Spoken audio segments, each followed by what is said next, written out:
Hello everyone, welcome to PW only IAS. स्वागत है आपका इस वीडियो में जहां हम डिस्कस करेंगे आज के important articles. Sumit sir available नहीं है तो उनकी जगह मैं आपके साथ आज के आर्टिकल्स डिस्कस करूंगा। तो चलिए शुरू करते हैं आज की डिस्कशन, जहां हमारे पास ऐसे ऐसे आर्टिकल्स हैं जहां पर बात हुई है।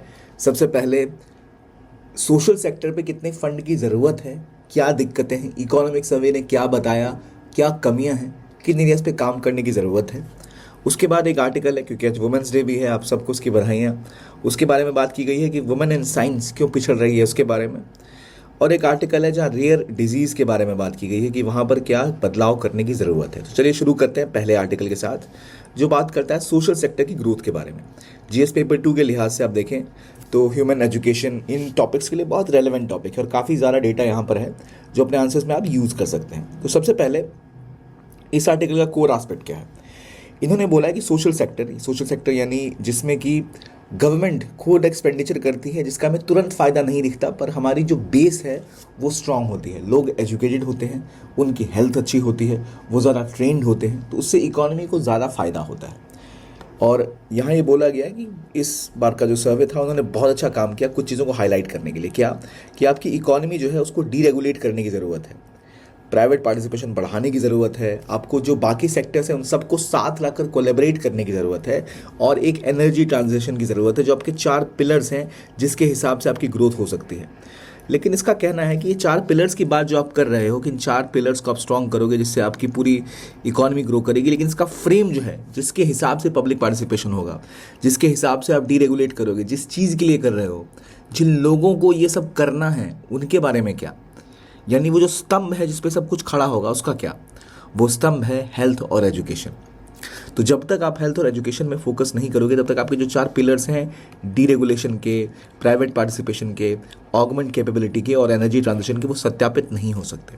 तो सबसे पहली बात इन्होंने बोला है कि इकोनॉमिक सर्वे ने ये रिपोर्ट किया कि भारत की जो वर्क फोर्स है इसमें 90.2% जो हमारा वर्क फोर्स है उसके पास 10 से भी कम लेवल की एजुकेशन है। 90.2% of Indian work force has less than secondary level of education, यानी कि आपका एक मेजॉरिटी क्या, लगभग एक पूरा आपका वर्क फोर्स ही स्किल्ड नहीं है। अगर हम बात करें 88.2% जो आपका वर्क फोर्स है, क्योंकि 90% से ज़्यादा तो आपका सेकेंडरी लेवल का वर्क फोर्स है जिसका इतनी कम एजुकेशन है, तो निश्चय ही कि वो बहुत बड़े लेवल पे तो काम नहीं कर पाएंगे। और यही कारण है कि अराउंड 88.2% जो है वो केवल लो कॉम्पिटेंसी जॉब में काम करते हैं, यानी सेमी स्किल्ड या लो स्किल्ड वर्कर्स हैं। जब इतना परसेंट आपका वर्क फोर्स सेमी स्किल्ड या लो स्किल्ड होगा तो उस पर आप उनकी इनकम ज़्यादा नहीं होगी, कम होगी, तो ग्रोथ की संभावनाएं भी कम होंगी। तो जब तक ये जो आपका 88% वर्ग है वो अपस्किल्ड ना हो जाए, जब तक उसकी ग्रोथ ना हो, जब तक उसके स्किल सेट में इंप्रूवमेंट ना हो, तब तक आप कैसे कह सकते हो कि आप पब्लिक के अलावा प्राइवेट पार्टिसिपेशन को बढ़ावा दोगे तो चीज़ें डेवलप करेंगी। एक आपका जो मेजॉरिटी है उसकी स्किल और ऑक्यूपेशन स्किल को बढ़ाना पड़ेगा, उसकी क्षमता, और जिस एरिया में वो काम कर रहे हैं उसमें ग्रोथ की बहुत ज़्यादा ज़रूरत है। इसके अलावा हमने ये भी देखा गया कि दुनिया भर में और भारत में ख़ास तौर पे जो कमाई होती है उसमें बहुत कम इंक्रीज देखी गई। प्रॉफिट्स आए बड़ी कंपनीज के पास, लेकिन जो वेजेस हैं, जो पर कैपिटा इनकम है, ग्रो नहीं कर रही। हमने रिसेंटली सुना होगा भारत में कार की बिक्रीज नहीं बढ़ रही या गाड़ियाँ नहीं बिक रही हैं, जो कंजम्पशन है वो कम हो गया, जिसके बाद टैक्स में छूट भी दी गई। लेकिन ओवरऑल देखा जाए तो जो वेजेस हैं वो बढ़ ही नहीं रहे। कॉर्पोरेट सेक्टर में भी आप देख लो, जहाँ पर ऑलरेडी आपका जो 10% का तबका है जो ज़्यादा एजुकेटेड है वो जहाँ काम करता है वहाँ भी ग्रोथ नहीं है। तो यही वजह है कि प्रॉफिट कॉर्पोरेट ऑफ इंडिया के बड़े हैं लेकिन एम्प्लॉयमेंट बहुत कम बढ़ी है। प्रॉफिट जहाँ 22.3% बढ़े पिछले साल में, वहीं जो एम्प्लॉयमेंट की ग्रोथ है वो केवल 1.5% हुई है। यानी लोगों की प्रॉफिट बढ़ रहे हैं लेकिन रोज़गार वो नहीं बढ़ा पा रही। कंपनी के पास प्रॉफिट्स आ रहे हैं, वो इन्वेस्टमेंट भी कर रही होंगी, लेकिन उसकी वजह से जिस लेवल पे रोज़गार मार्केट में बढ़ना चाहिए वो नहीं बढ़ पा रहा है। इसका मतलब है कि कंपनियां बढ़ोतरी तो कर रही हैं लेकिन वो कॉस्ट कटिंग कर रही हैं वर्कफोर्स बढ़ाने की बजाय। क्यों कॉस्ट कटिंग कर रही हैं? इसके पीछे कई वजह हैं। एक तो से एआई आ गया, टेक्नोलॉजी आ गई, और कंपनीज चाहती है कि हम अपना बैंक में पैसा सेफ रखें ताकि भविष्य में कभी डाउन टर्न आए इकोनॉमी में तो वहाँ इन्वेस्ट कर सकें। वर्कफोर्स बढ़ाओगे तो ग्रोथ की संभावना तो होगी, लेकिन आपको पैसे भी खर्चने पड़ेंगे जिससे कंपनियां कतरा रही हैं। इसलिए आपके पास जहाँ प्रॉफिट बढ़ते दिख रहे हैं वहाँ ग्रोथ एम्प्लॉयमेंट सेक्टर में घटती दिख रही है। केवल 1.5% की ग्रोथ है, जबकि प्रॉफिट कॉर्पोरेट इंडिया में 22% तक बढ़े हैं। इसके अलावा ये कंसर्न यहाँ ये भी देखा गया कि भाई प्रोडक्टिविटी कम है। क्यों कम है प्रोडक्टिविटी?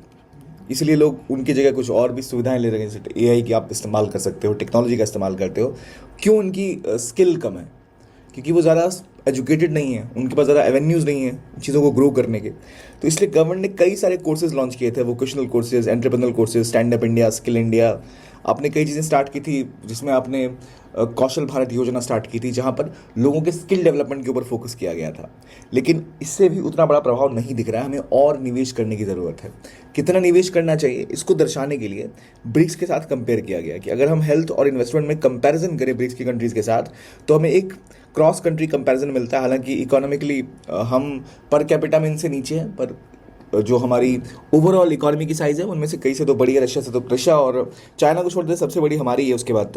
तो अगर आप देखें, पहली बात हेल्थ पर कितना खर्च कर रही है गवर्नमेंट, तो ये इंडिया रेड लाइन है।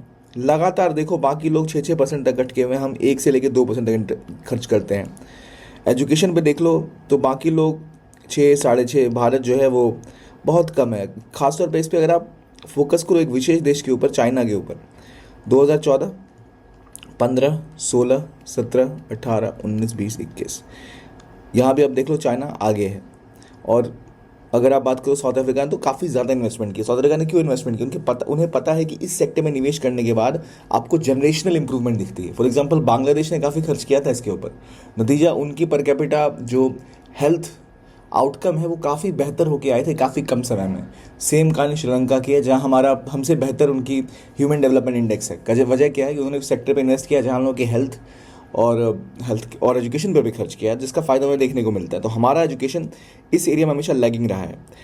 हालांकि इस साल गवर्नमेंट ने थोड़ा बढ़ाया है एजुकेशन हेल्थ पे, लगभग 3.2 लाख करोड़, 9.2 लाख करोड़ एजुकेशन में, 3.2 लाख करोड़ हेल्थ पे खर्च किया, यानी जीडीपी का 4.98% इन योर एजुकेशन और 3.33% इन हेल्थ।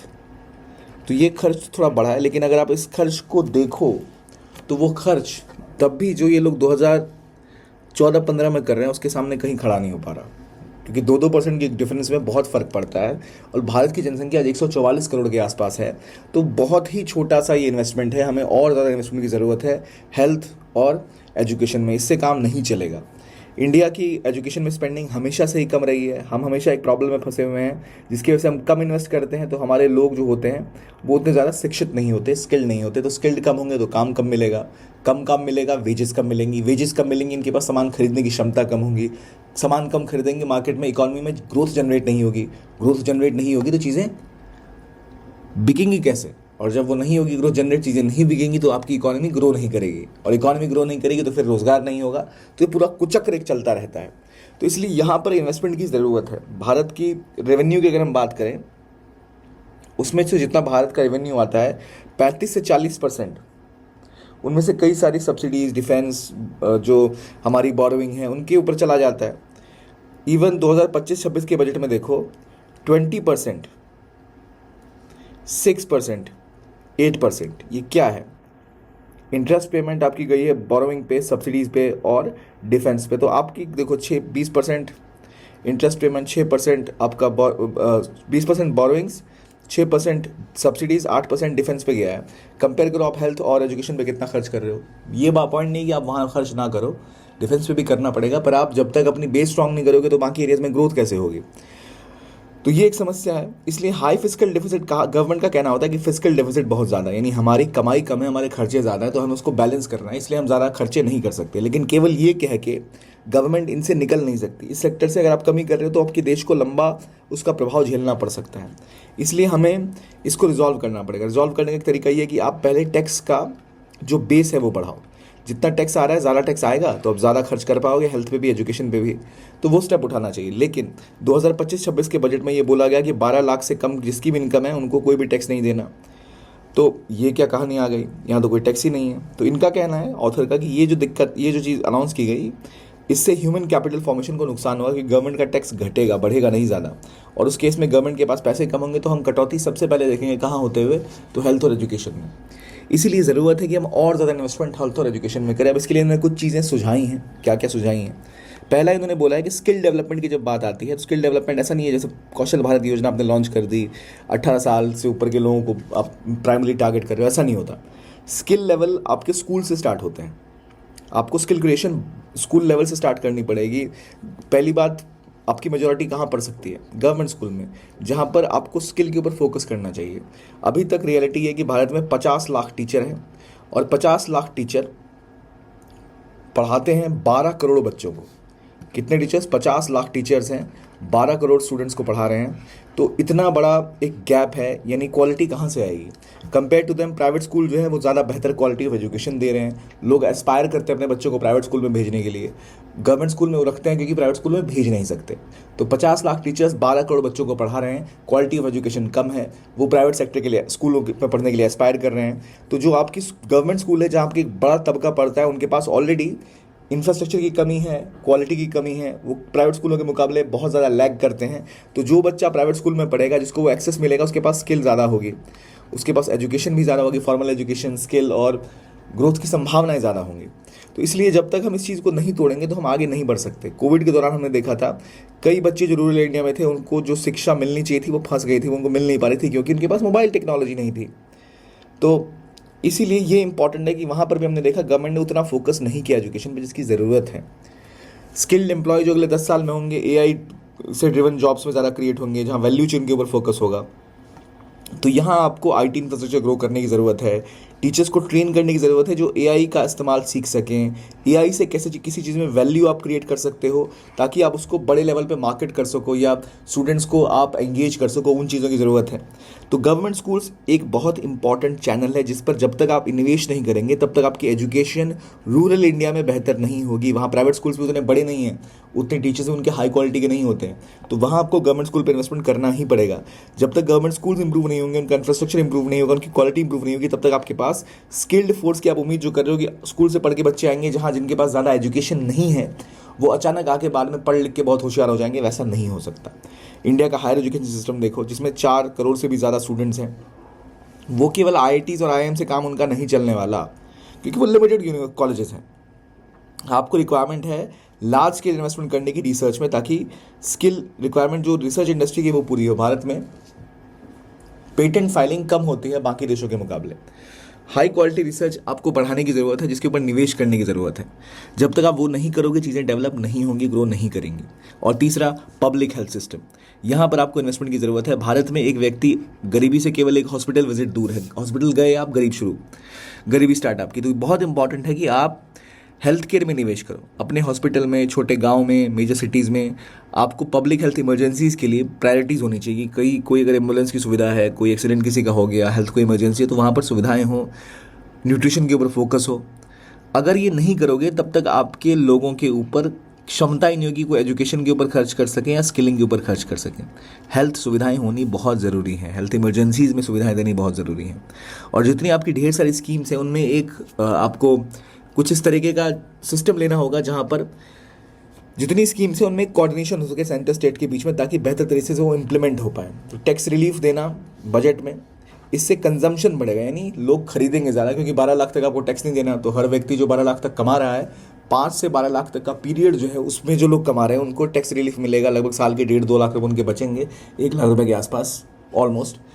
तो वो उस पैसे का इस्तेमाल करेंगे मार्केट में निवेश करने के लिए, सेविंग के लिए, सामान खरीदने के लिए, तो उससे कंजम्पशन बढ़ेगा। लेकिन अगर रेवेन्यू का लॉस गवर्नमेंट को हो रहा है, गवर्नमेंट को टैक्स नहीं मिल रहा है, तो फिर उसका जो भुक्तभोगी है वो एक तबका होगा जिसको एजुकेशन और हेल्थ में कॉम्प्रोमाइज़ करना पड़ेगा, जो लॉन्ग टर्म इकोनॉमी को नुकसान पहुंचाएगा। तो हमने की डेटा देखा, कितने % लोग भारत में सेकेंडरी स्कूल तक की एजुकेशन लेके बैठे हुए हैं वर्कफोर्स के, 90 पॉइंट समथिंग कितने हैं बताओ ज़रा। और कितने हैं जो लो स्किल्ड वर्कर्स हैं, कितने % हैं ये बताइए। कितने टीचर हैं, कितने स्टूडेंट्स हैं। तो ये इंपॉर्टेंट डेटा फिगर्स हैं जो बहुत ज़रूरी है, इसको ज़रूर एक बार लिख के आप रिवाइज कर लीजिए। एक अच्छा आर्टिकल था ये। अगले पे आते हैं, नेक्स्ट आर्टिकल बात करेगा वुमेन्स डे पर, वुमेन इन साइंस। भारत में एक दुनिया भर में क्या, भारत में क्या, दुनिया की बात करें, कहते हैं मैटिल्डा इफेक्ट। एक फेमिनिस्ट थी, इनके नाम पर ये मैटिल्डा इफेक्ट होता है। मैटिल्डा इफेक्ट ये कहता है कि अगर कोई महिला किसी सेक्टर में काम कर रही होती है ना, तो उसको उनका जो कंट्रीब्यूशन होता है, उस कंट्रीब्यूशन के हिसाब से उनको कभी भी या तो एप्रिसिएशन नहीं मिलता, प्रेज नहीं मिलती, क्रेडिट नहीं मिलता, और ना ही उतना सेलिब्रेट किया जाता है। अगर फीमेल है तो उसका उनका नाम उतना ज़्यादा प्रचलित नहीं होगा, लेकिन अगर कोई मेल है तो उनका नाम बहुत ज़्यादा प्रचलित हो जाएगा। उनको अक्सर आमतौर पे देखा जाए क्रेडिट ज़्यादा दिया जाता है, तो इसे कहते हैं मैटिल्डा इफेक्ट। तो भारत के साइंस सेक्टर में एक तो पहले ही महिलाओं की भागीदारी कम है, और उसको बढ़ाने के लिए क्या ज़रूरतें हैं करने की और क्या दिक्कतें हैं, इसके बारे में बात की गई है। तो पहली बात यह है कि वुमेन इन साइंस एक बहुत इंपॉर्टेंट रोल महिलाएं साइंस में निभा सकती हैं, और उसके लिए एक इक्विटेबल फ्यूचर बनाने की ज़रूरत है जहां पुरुष और महिला दोनों को बराबरी का सम्मान मिले। भारत में जो कोई भी महिला अगर साइंस के क्षेत्र में जाती है उसको भरपूर समस्याओं का सामना करना पड़ता है, जिसमें एजुकेशन बैरियर है। पहली बात जहाँ देखा जाता है कि महिलाओं को, लड़कियों को क्वालिटी एजुकेशन नहीं मिलती। जो स्कूल्स, अच्छे स्कूल्स अगर कोई पेरेंट्स अफोर्ड कर पाते हैं तो अक्सर बेटों को वहाँ भेजा जाता है, बेटियों को भेजा ही नहीं जाता। इसके अलावा सोसाइटल नॉर्म्स ऐसे हैं, एक तो जो पहली बात है एक्सेस की बात, तो एजुकेशन क्वालिटी उनके साथ कॉम्प्रोमाइज रहती है क्योंकि उनको प्रेफर नहीं किया जाता, बट बेटों को प्रेफर किया जाता है। सेकेंड, उनको अक्सर डिस्करेज किया जाता है साइंस और टेक्नोलॉजी, इंजीनियरिंग, मैथमेटिक्स यानी स्टेम से, साइंस, टेक्नोलॉजी, इंजीनियरिंग, मैथमेटिक्स से डिस्करेज किया जाता है। क्योंकि सोसाइटल नॉर्म है कि आपको तो खाना ही बनाना है, रोटियां बनानी है, घर घर संभालना है, आपको थोड़ी करियर बनाना है। ऐसे बहाने बनाकर महिलाओं को अक्सर डिस्करेज किया जाता है। तो इन चक्कर में कुछ ही ऐसी महिलाएं होती हैं जो उस क्वालिटी एजुकेशन को पाकर उस लेवल तक पहुंच पाती हैं जहां वो स्टेम में जाकर आगे बड़ा काम कर पाएँ। और जो वहां तक पहुंच भी जाती हैं तो उनसे जब वो स्टेम के फील्ड में एंटर कर गई उसके बाद उनसे एक्सपेक्टेशन कुछ इस तरह की रखी जाती है कि भाई आपको फैमिली को प्रायोरिटाइज करना है, करियर को नहीं। कोई लड़के से नहीं पूछता कि आप करियर फैमिली में किसको प्रायोरिटाइज करेंगे, लड़की काम कर रही है, पहला सवाल यही आता है। तो उससे होता क्या है कि प्रोफेशनल ग्रोथ हो ही नहीं पाती। हर लेवल पे एक समस्या उनको झेलनी पड़ती है, जिसमें सबसे बड़ा आस्पेक्ट है जेंडर स्टीरियोटाइप का, यानी उनकी छवि बना दी गई है कि भाई ये महिला है तो इनके पास अपॉर्चुनिटीज़ भी कम रहेंगी, इनके पास, क्योंकि ये छवि बन चुकी है। हायरिंग, प्रमोशन, फंडिंग सब में कमी देखी जाएगी। इवन एकेडमिक सेटिंग में हरासमेंट का सामना वो करती हैं, और प्लस डिस्क्रिमिनेशन का भी। तो अगर कॉन्फ्रेंसेस की बात करो आप, वहाँ भी अगर आप पेपर रिसर्च में बात करो, जब कोई पेपर पब्लिश होता है तो एक में फर्स्ट ऑथर होते हैं जिनका नाम पहले आता है, जिन्होंने मेन पेपर लिखा होता है। आप देखोगे महिलाओं को हमेशा आप सेकंड, थर्ड ऑथर में ज़्यादा देखोगे, चाहे लिखा ही उन्होंने क्यों ना हो। तो वो भी एक भेदभाव है जो हमें देखने को मिलता है। तो ग्लोबली और इंडिया में भी हम देख रहे हैं स्टेम साइंटिस्ट अक्रॉस कंट्रीज़ में जो है वह वुमेन की संख्या जो है उसमें एट्रिशन रेट बहुत ज़्यादा है। यानी महिलाएं स्टेम के फील्ड में आती हैं तो बहुत जल्दी उसको छोड़ के कहीं और निकल गई, या कुछ कोई और करियर चुन लिया, या इस फील्ड को छोड़ दिया। पुरुषों के मुकाबले स्टेम में उनका एट्रिशन रेट हाई क्यों है? इसकी वजह यह है कि उनको वर्क लाइफ बैलेंस करना पड़ता है। जो वर्क प्लेस है वो इंक्लूसिव नहीं है, यानी महिलाओं की समस्याओं को या उनकी भागीदारी को ना ही उतना सम्मान दिया जाता है, ना ही उतना उनको फैसिलिटेट किया जाता है। और इसी की वजह से उनकी ग्रोथ कम होती है, उनके पास सीनियर रोल्स तक पहुंचने की संभावना कम होती है। तो इसलिए वो सोचते हैं कि भाई ग्रोथ ही नहीं है, जब फैमिली के साथ भी प्रॉब्लम हो रही है, ग्रोथ भी नहीं है, आप कभी लीड भी नहीं करोगे, तो आप फिर इसको छोड़ के कुछ और करने लग जाते हो। और ये नतीजा दिखता है आपको पोस्ट डॉक जब लोग करते हैं PhD के बाद, वहाँ से आप जब फैकल्टी बनने जाते हो, जो ट्रांजिशन होता है वो कभी पूरा ही नहीं हो पाता। तो ये एक लगातार दिक्कत है। नेशनल इंस्टीट्यूट ऑफ हेल्थ ने इसको हाईलाइट किया कि वो एक समस्या लगातार बनी रहती है। तो जब तक उस चीज़ को रिजॉल्व नहीं करोगे, महिलाएं आगे कैसे आएंगी?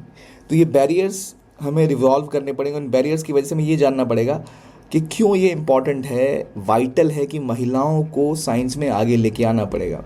It is vital because we need to integrate and we need to ensure कि हमारे साइंस के क्षेत्र में क्रिएटिविटी हो, इनोवेशन हो।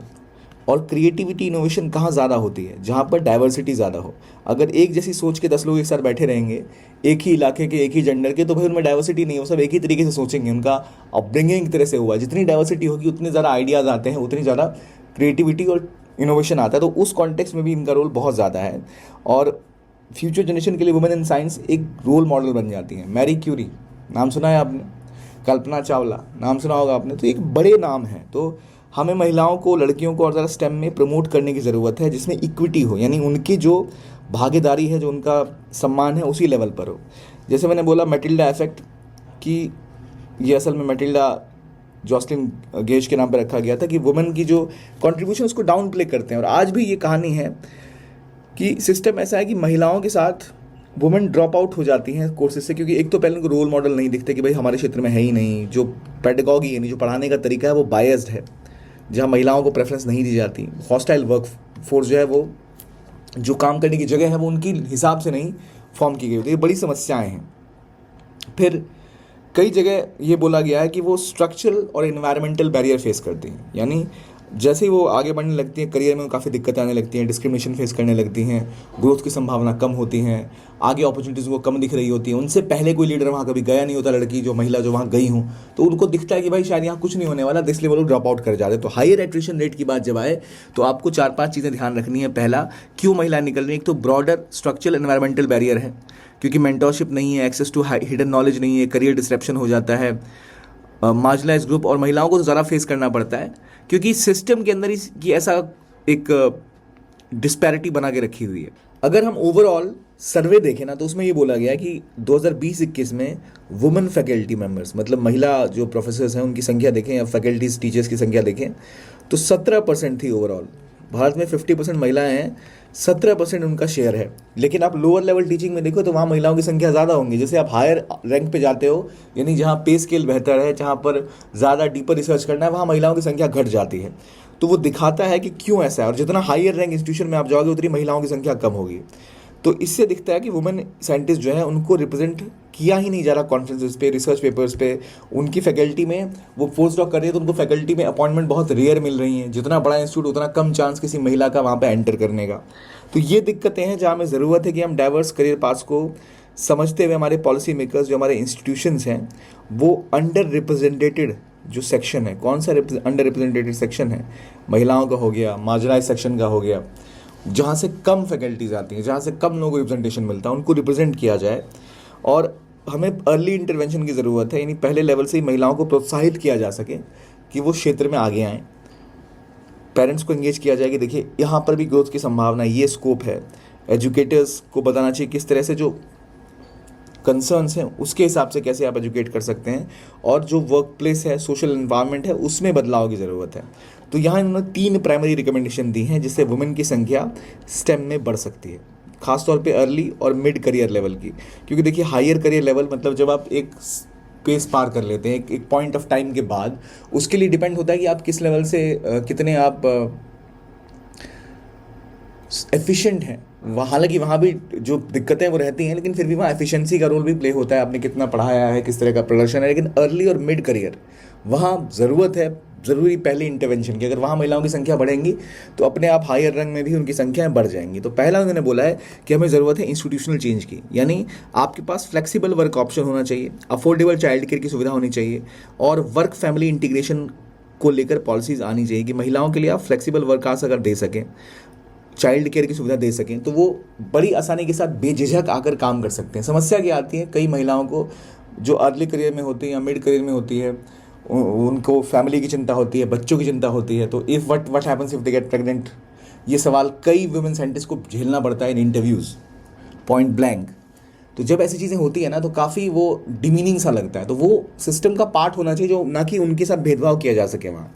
प्लस पब्लिक रिकॉग्निशन मिलनी चाहिए, उनके जो रोल हैं, उनका जो उन्होंने अचीव किया उसको भी सराहा जाना चाहिए, और जो दिक्कतों का सामना वो करते हैं उसको अचीव करने में उसको भी हमें हाईलाइट करना चाहिए।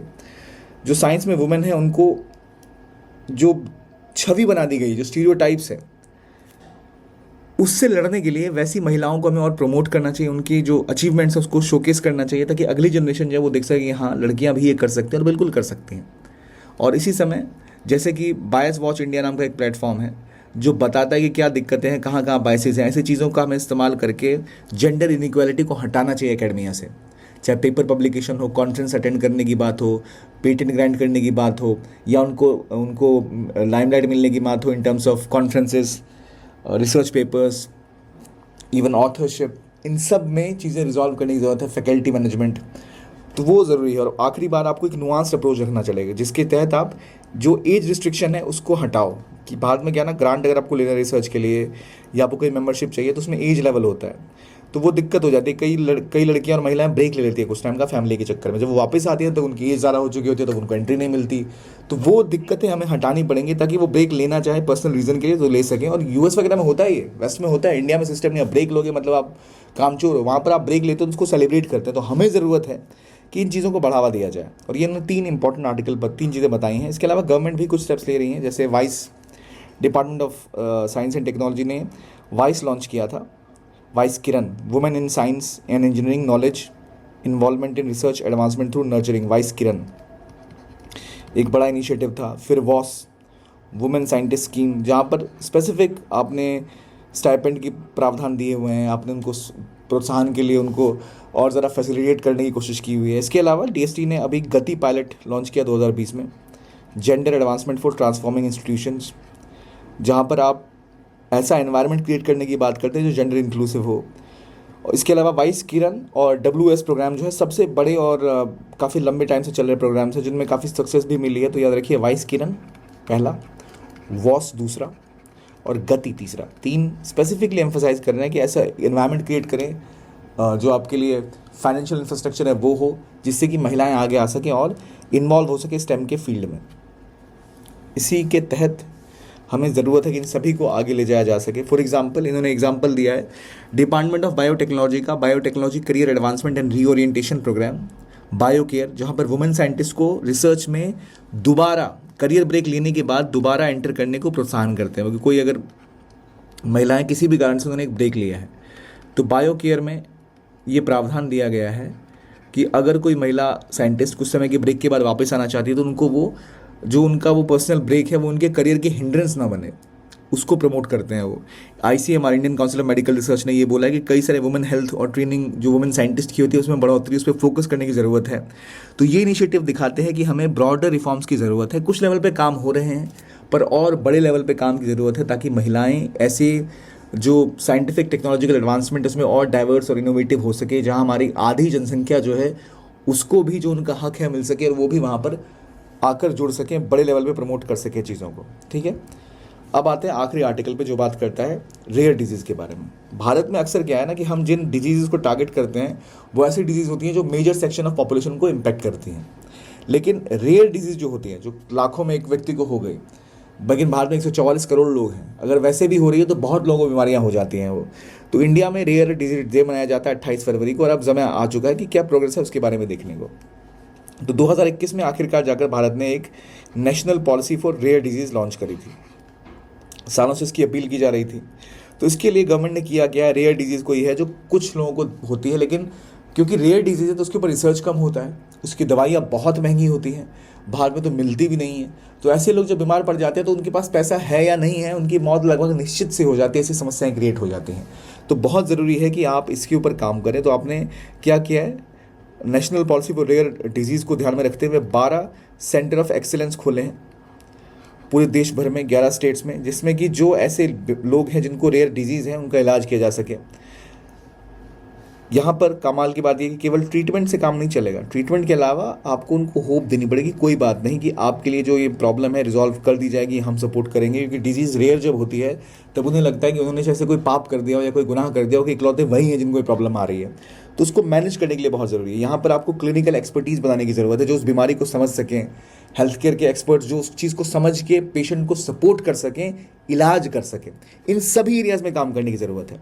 जब तक ये नहीं होगा आप इसको रिजॉल्व नहीं कर पाओगे। तो हमें ज़रूरत है एक सिस्टम की जहाँ पर बेहतर क्लिनिकल एक्सपर्टीज़ हो, हेल्थ केयर एक्सपर्ट्स हो, और एक ऐसा मैकेनिज्म हो जो सस्टेनेबल फंडिंग कर सके लॉन्ग टर्म तक। ऐसी बीमारियाँ एक दिन में ख़त्म नहीं हो जाएंगी, वो होती ही रहेंगी, लेकिन ऐसे लोगों की जान भी तो ज़रूरी है ना, वो कहाँ जाएंगे, इनको सुविधाएं ही उपलब्ध नहीं है। तो आपको सस्टेनेबल फंडिंग मैकेनिज्म डेवलप करने की ज़रूरत है, और जब तक वो नहीं होगा तब तक आपके पास ट्रीटमेंट का एक्सेस ही नहीं है। तो पहली बात, एक्सेस जब इनको नहीं दे रहे तो बेचारे जाएंगे कहीं। हमारी जिम्मेदारी है कि जो ऐसी बीमारियाँ किसी को हो रही हैं, they have a right to access to treatment, जो गवर्नमेंट को इंश्योर करना चाहिए। इसमें दिक्कत क्या है, दिक्कत यह है कि जहाँ इलाज उपलब्ध भी होता है वहाँ की प्राइसेस इतनी हाई होती हैं कि वो अफोर्ड नहीं कर सकता। तो इसलिए फंडिंग मैकेनिज्म की बात की गई है। अगर फंडिंग मैकेनिज्म नहीं होगा तो ये जो रेयर डिजीज़ से लोग पीड़ित होते हैं कभी लड़ ही नहीं पाएंगे बीमारियों से।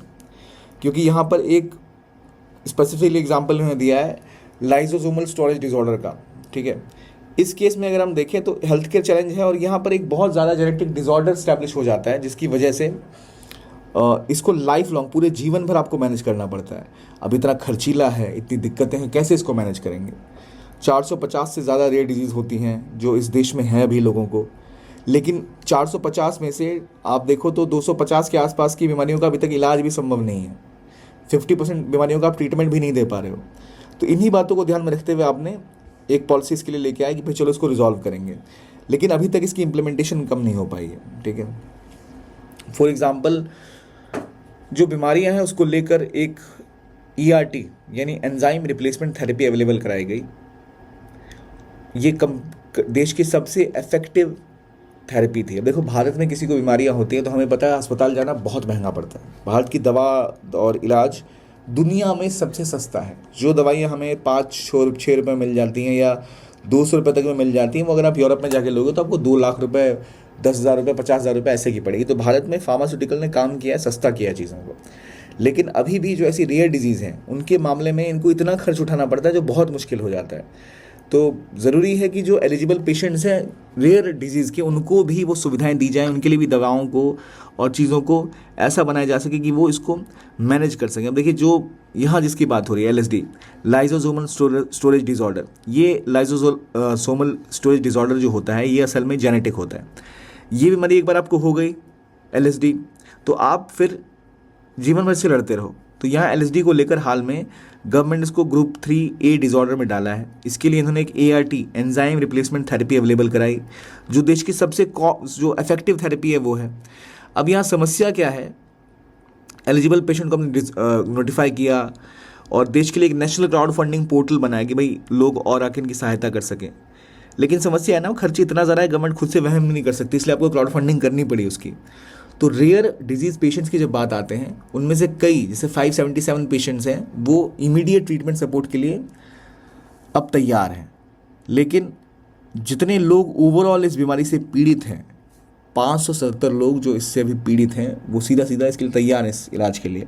आपने क्राउड फंडिंग की, आपने एक नया मैकेनिज्म निकाला, लेकिन मेजॉरिटी जो है जिनको अभी बीमारियां हैं इस तरह की, उनके पास थेरेपी होने के बावजूद, फंड्स होने के बावजूद ये ट्रीटमेंट मिल ही नहीं पाती।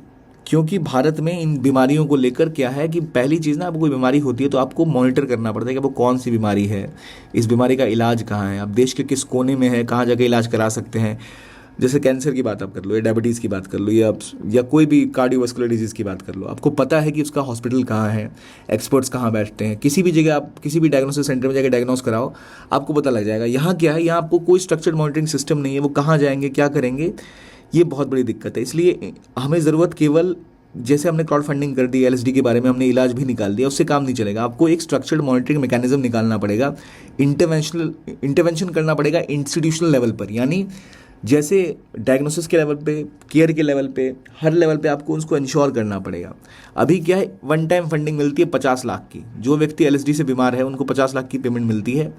अब आप सोचोगे 50 लाख तो बहुत है, लेकिन ये कुछ नहीं है, क्योंकि ये इसका इलाज इतना महंगा होता है। 40 LSD पेशेंट जो इंडिया के हैं, उन्होंने अपनी फाइनेंशियल असिस्टेंस अभी तक खत्म भी कर दी है, क्योंकि वो इलाज इतना महंगा है, थेरेपी कराना इतना महंगा है कि वो ट्रीटमेंट डिसकंटिन्यू करना पड़ता है उनको उसके बाद। और फिर उनके बाद क्या करेंगे, उनके पास कोई ऑप्शन नहीं है। तो यहाँ पर ज़रूरत है कि इन चीज़ों को रिजॉल्व किया जाए। कई बार देखा जाता है कि 30% जो बच्चे हैं उनको रेयर डिसऑर्डर होता है, उनमें 30% बच्चे होते हैं। तो वो इस कंडीशन में अपने 5वें बर्थडे से पहले ही इस सिचुएशन में पहुँच जाते हैं कि फिर वो आगे कंटिन्यू कर नहीं पाते। तो ये दिक्कतें हैं, ये समस्याएं हैं, जिसके लिए हमें रेयर डिजीज़ के केस में आपको ज़रूरी है कि आप जैसे बच्चे हैं उनको 5वें बर्थडे से पहले ही वो सस्टेन नहीं कर पाते इसको, तो आपको रेयर डिजीज़ के केस में ट्रीटमेंट अवेलेबल करानी, हॉस्पिटल्स में इलाज हो सके। इलाज में जो बहुत बड़ा खर्चा आता है उसको मैनेज करने के लिए फंडिंग मैकेनिज्म भी अवेलेबल कराना बहुत ज़्यादा ज़रूरी है। लेकिन लैक ऑफ फंड ना होना तो चलो समझ आता है, जहाँ पर फंड है उसका इस्तेमाल तक नहीं हो रहा, ये तो और दुखदाई बात है। इन्होंने इसे 143 करोड़ रुपए 12 अपने सेंटर ऑफ एक्सेलेंस में स्ट्रक्चर किया कि भाई इतने पैसे दिए जा रहे हैं, लेकिन इन फंड्स का भी इस्तेमाल नहीं किया गया। यानी ट्रीटमेंट और थेरेपी का जो एक्सेस है वो डिले करते चले गए। तो ये क्यों हो रहा है? क्योंकि अकाउंटेबिलिटी नहीं है और ये बीमारियाँ प्रचालित नहीं की जाती, लोग उतने कम लोगों को होती है तो उसको उतना मीडिया कवरेज नहीं मिलता, हाईलाइट भी नहीं रहता, तो इसमें जो पैसा आया भी वो भी खर्च नहीं किया गया। तो ये हमारी जिम्मेदारी होनी चाहिए, कम से कम ऐसी चीज़ें तो ना हो। एक और अल्ट्रा रेयर कंडीशन है जैसे ASMD की अगर हम बात करें, इसको पहले NPRD से बाहर रखा गया था, जबकि बोला जा चुका है, क्लिनिकली प्रूव किया जा चुका है कि इसके लिए थेरेपीज अवेलेबल हैं जो दी जा सकती हैं। भारत में 32 ASMD पेशेंट्स हैं, लेकिन ये इसके अंडर नोटिफाई नहीं है, तो वो गवर्नमेंट की फंडिंग उनको नहीं मिलती। अब इसकी थेरेपी इतनी महंगी है, खुद से वो कर नहीं सकते फंडिंग का जुगाड़, क्योंकि बहुत महंगा होता है। तो यहाँ पर क्या दिख रहा है आपको, पॉलिसी गैप और एडमिनिस्ट्रेटिव डिले। पॉलिसी गैप कहाँ पे दिख रहा है, कुछ जैसे ASMD जैसी बीमारियों को आपने रेयर डिजीज़ में नहीं डाला है, कई बीमारियाँ हैं जो इस कवर से बाहर हैं, प्लस दूसरी दिक्कत क्या है, फंडिंग मैकेनिज्म सस्टेनेबल नहीं है। 50 लाख आपने एक टाइम फंड कर दिया, उससे इलाज ही नहीं हो पा रहा है। देन थर्ड, आपके पास डायग्नोसिस की सुविधा नहीं है, स्ट्रक्चर नहीं है, इंस्टीट्यूशनल सपोर्ट नहीं है कि वो सही जगह तक पहुंच पाएँ। Then there is administrative delay, यानी जब पैसे जहाँ पर अलाउ कर भी दिए वो पैसे निकल नहीं पा रहे हैं, इन्वेस्ट हो नहीं पा रहे, लोगों को सपोर्ट नहीं कर पा रहे, तो दोनों जगहों पर दिक्कत है। इसलिए इनको एक बेहतर मॉनिटरिंग मैकेनिज्म होना चाहिए ताकि सस्टेनेबल फंड लोगों को मिल जाए इन बीमारियों से लड़ने के लिए। ऐसा रिपोर्ट में बताया गया कि लगभग ऐसे 3 सेंटर ऑफ एक्सीलेंसेज जो है वहाँ पर लगभग 40 पेशेंट जो है उनके फंडिंग का सपोर्ट खत्म हो चुका है, उनको और असिस्टेंस की ज़रूरत है। तो वो क्या कर सकते हैं? कुछ नहीं कर सकते, वेट करते हैं बस। ये जो केयर है ये एक बार ख़त्म हो गई तो पेशेंट्स के बाद कुछ बचता नहीं है, क्योंकि पैसे खत्म हो गए और आगे थेरेपी नहीं होगी तो उनके पास अब ज़िंदगी बचाने का कोई साधन नहीं बचता। तो हमें ज़रूरत है कि हम रेयर डिजीज़ फंड बनाएं, उसके लिए और ज़्यादा असिस्टेंस प्रोवाइड करें। 50 लाख से ज़्यादा करनी पड़े तो वो भी करें। हमें national program for rare disease लाना चाहिए, जिसके तहत हम और क्रूशल गैप्स जो है डिजीज़ को ट्रीट करने में वो सॉल्व कर सकें, चाहे वो होप की बात हो, चाहे सपोर्ट की बात हो। और प्लस हमें ज़रूरत है कि हम जो बच्चे हैं ख़ासतौर पे उनको तुरंत प्रॉम्प्ट सपोर्ट दिया जा सके ताकि आउटकम बेहतर हो सके और प्रोग्राम को स्पीड अप किया जा सके। ये नहीं कि किसी फाइल पे साइन नहीं हुआ इसलिए एक बच्चे की जान चली गई। प्लस हमें टाइमली इक्विटेबल ट्रीटमेंट एक्सेस देना पड़ेगा रेयर डिजीज़ के लिए, यानी एक्सेस टू केयर, यानी जहाँ पर उनको सुविधाएँ दी जा सकें। ठीक है, जैसे कि नेशनल रेयर डिजीज़ कमेटी ने बोला था, एक इम्पैक्ट रिपोर्ट बताई थी कि कई कंडीशन ऐसे, गौशर की बात करें तो ओवरऑल प्रोग्रेस के हिसाब से 10/10 इसकी रैंक है। तो कई जगह ऐसा नहीं है, कुछ ही एलिजिबल जो डायग्नोस पेशेंट होते हैं उनको ढंग से ट्रीटमेंट मिलती है, यानी कि जिनको हो भी जाती है बीमारियां वो एक्सेस नहीं कर पाते। अगर उनका इलाज भी संभव है, फंडिंग भी अवेलेबल है, क्योंकि आपने अवेलेबल नहीं कराया हुआ। तो जो आपके सेंटर ऑफ एक्सेलेंस है इनको स्ट्रीमलाइन करना पड़ेगा, इनका फंड डिस्बर्सल रेट आपको एक्सपीडिएट करना पड़ेगा, यानी तुरंत वो पैसा निकास हो पाए वहाँ से, तुरंत उसका इम्प्लीमेंटेशन हो पाए और टाइमली लोगों को ट्रीटमेंट मिल सके। अगर वो नहीं होगा तो हम कभी चीज़ें रिजॉल्व नहीं कर सकते। जो national policy for rare disease 2021 का फ्रेमवर्क है उसमें बोला गया है कि मॉनिटरिंग मैकेनिज्म करने का, ताकि जो एडमिनिस्ट्रेटिव लैग है वो रिजॉल्व हो सके। आप मॉनिटर करोगे भाई फंड जो है वो यूज़ हो भी रहे हैं नहीं, और फंड्स की ज़रूरत है क्या, कहाँ पर आपको और स्टाफ की ज़रूरत है, इन चीज़ों के बारे में। तो एक इंडिपेंडेंट मॉनिटरिंग बॉडी जिसके पास रियल टाइम ट्रैकिंग मैकेनिज्म हो वो बहुत ज़रूरी है, ताकि जो ट्रीटमेंट का स्टेटस है, किस तरह की स्थिति है, वो पहचानी जा सके, रिजॉल्व की जा सके।